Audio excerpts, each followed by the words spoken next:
All right, guys. Day one, ESL, ESEA Pro League Finals. It's kind of a mouthful, isn't it? I know you're going strong, proving everyone wrong, I guess. First Cloud9, now you beating fnatic. First off, what kind of a mindset did you have going into the match against fnatic? Did you have any specific plan in mind? Yeah, exactly that. We had we knew we were going to play them on Mirage. They don't like vetoing that map, and we weren't going to veto it, even though we've played them on it 3 different times. So in everyone else's perspective, I would assume they thought it was a bad map choice from us, but we were prepared for them on that particular map because we knew in advance we were going to play on it. So we knew their tendencies. We knew they like to hit B a lot mid-round. There was like one of the last rounds they kind of threw us off with a fake, but other than that, it was no particular time where they threw us off on their CT or T side. When we're playing fnatic, all it comes down to is aim a lot of the times. So how hard of a time did you have with Olaf flanking all the time? It's like all the time you have somebody flanking from fnatic. It doesn't have to be Olaf necessarily, but it could be somebody else, Flusha for example, and sometimes even JW with the op is just alone somewhere. How hard of a time did you have like countering that? Well, obviously it wasn't like a blowout. We didn't win by a lot. We won 13 or something. Yeah, so it obviously came down really close. And like I said, against fnatic, even though they do things like that, like they flank you and all that stuff, it's really individualistic. I don't think they pre-plan it. It's more like they just go into the game and it just happens. So we played the same style that they would in terms of that aspect of our game. We just played our game, didn't worry about what they were doing that much, and that's why sometimes the flanks caught us off guard a little bit because we were so much into our own game. All right. So next up, you're gonna be up against the winner of Keed and TSM. Seeing as you know Keed much more, seeing as you play them regularly from the online games in the NA scene, who would you rather play? Is that them who you know better, or is it TSM? I would much rather play TSM. My teammates might feel differently. I personally want to play TSM just because that's the only team in Europe that's in the top 5 or 6 that I don't think I've played. Other than Na'Vi. I don't think I've played Na'Vi in TSM. So I like the way TSM plays. I think they play very similarly. Their style is, I'm going to go ahead and say our style is more similar to them since they're better.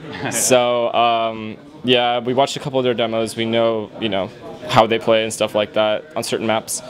So if the veto goes our way, hopefully we could beat them if they end up advancing. If not, then Keed.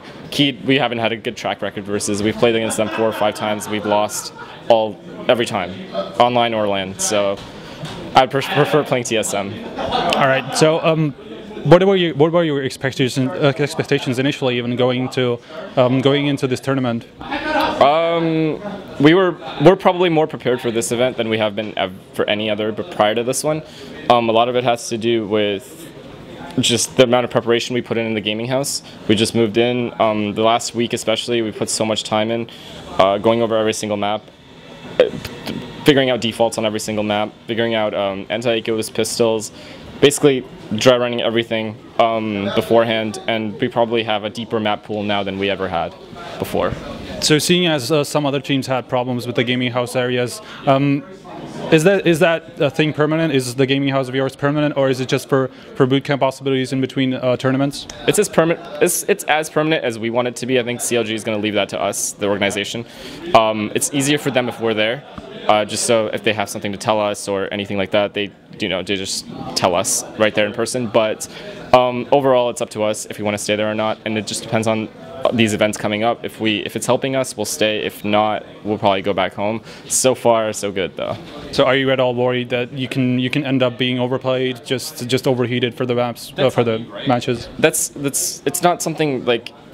It's not CLG's fault or like the organization's fault if we play too much. That's on us, so we have to manage our time wisely. So just because we're in a gaming house doesn't mean we have to play 24/7.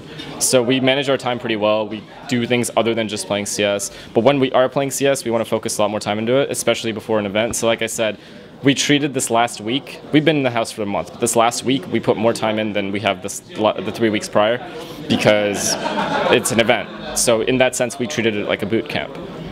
All right, that's pretty much it. Do you have any last words? Shout outs to fans, sponsors. Just all these sponsors. I don't have it memorized, so rest in peace. But shout out to CLG mainly, just because they bring us here, they give us a shot to begin with, and so shout out to Hotshot, Matt, all those guys.